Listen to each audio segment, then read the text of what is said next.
In 1960, 4 students were refused a cup of coffee because of the color of their skin. The simple act of defiance helped define the civil rights movement. For hundreds of years, racial segregation was widely accepted throughout the United States. African Americans who stood up for their rights took a life or death risk. In 1960, in Greensboro, North Carolina, 4 black college students take a risk and that could make history. It is January 1960 at North Carolina A&T, an all-black college. Four friends gather: Ezell Blair Jr., Franklin McCain, Joseph McNeil, and David Richmond. Speak often about a lot of things, but one topic comes up again and again. It burns me up to be treated like a second-class citizen every single time I leave this campus. Me too. White folks either ignore us or push us aside like we're nothing.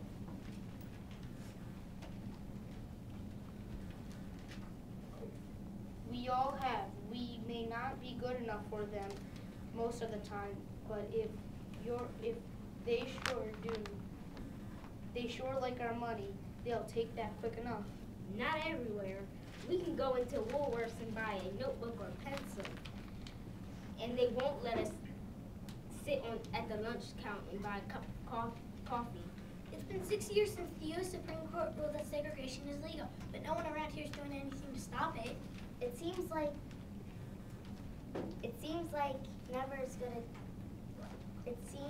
it'll never change. What is wrong with people? What is wrong with us? You're right. We should wait for someone to do something. Let's take action. I agree. We should go into Woolworths, take a seat at the counter and ask for coffee.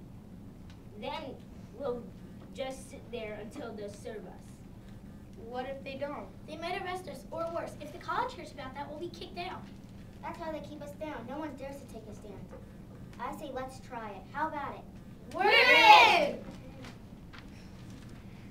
On February 1st, 1960, the 4 friends with textbooks under their arm enter the Woolworth on North Elm Street in Greensboro. No one pays attention to them. They make a few small purchases, taking care to request receipts, then exchanging nervous glances. They go to the lunch counter as they take their seats. Workers behind the counter stare in amazement. So do the customers passing by. May we be served a cup of coffee, please? You boys know better not to ask that. Can I have one too, ma'am?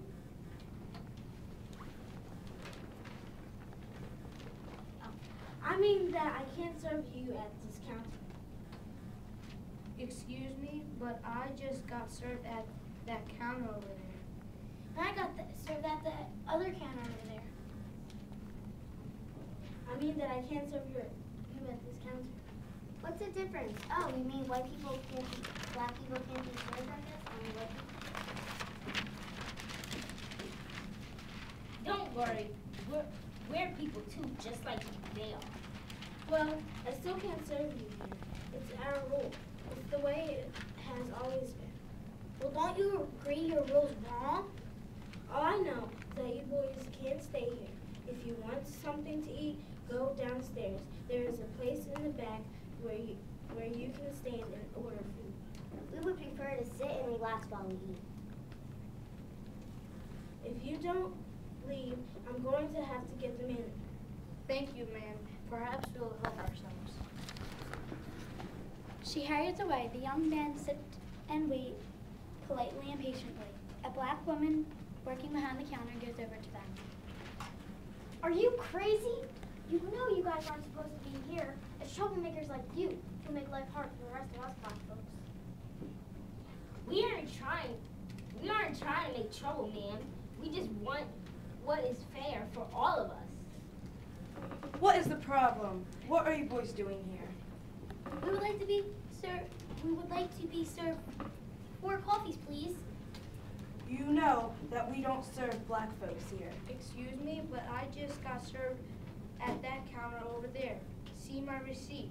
It's my money just as good as yours. That's just the way it is. Rules are rules. There is a pause. Then, as if for the first time. May we be served for coffees, please?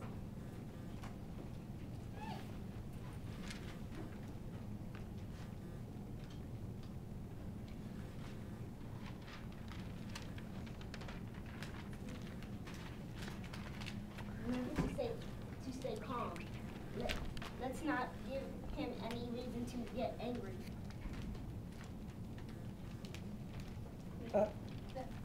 The officer seems more confused than angry at the sight of 4 black men sitting at White's only lunch counter. He and the manager step aside and whisper to each other. They can't stay there. What will the white customers think? I'll do what I can, Curly, but they don't seem to be breaking any law. The 4 young men have stayed seated. When the police officer approached, they hide their fear as best they can. Okay, boys, you've had your fun. Now move along. Only one is a cup of coffee, officer. We will wait.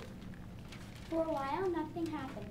Then an older white woman who has been sitting at the far end of the counter gathers her things to leave. On her way out, she marches toward them, toward the 4 men. She looks about ready to claw her eyes out.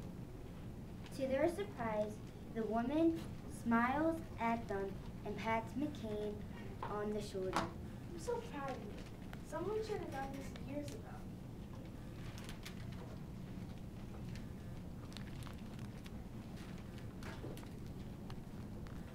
No one serves the 4 young men, but they stay put, quietly reading their books until the store closes for the night. Word of the sit-in spreads quickly. Back on the A&T campus, other black students are excited by the news. What are you guys going to do now? We're going back there tomorrow and the day after that. And the day after that, we're going to do the same thing. Every day until we get served. Anyone want to join us? Over the next few days, several other black students take part in the sit-in. The group soon becomes larger. Then the 66 seats lunch counter can handle. Those students who cannot sit stand quietly behind the others. Serve or refuse. Again, the politic requests are served or refused. Some whites yell, curse, or threats, but the students stay calm. They study quietly until the closing time. On the 4th day, the other students, black and white, were sit at the store across the street. By the end of the week, more than 400 students are taking part. The Green Board sits in, making nationwide. Soon, similar protests are being held all over the South. The protesters were beaten, were yelled at, spat at, and sometimes beaten. Many were arrested. In the first 6 months of sit-ins, more than 3,600 students went to jail. Often they remained in their cells, were offered a chance to leave as another form of protest. On July 25, 1960, the Greensboro Wolfsworth lunch counter finally served blacks and whites alike. In time, race rules began to crumble throughout the South. What 4 young men started in 1960 left its mark on the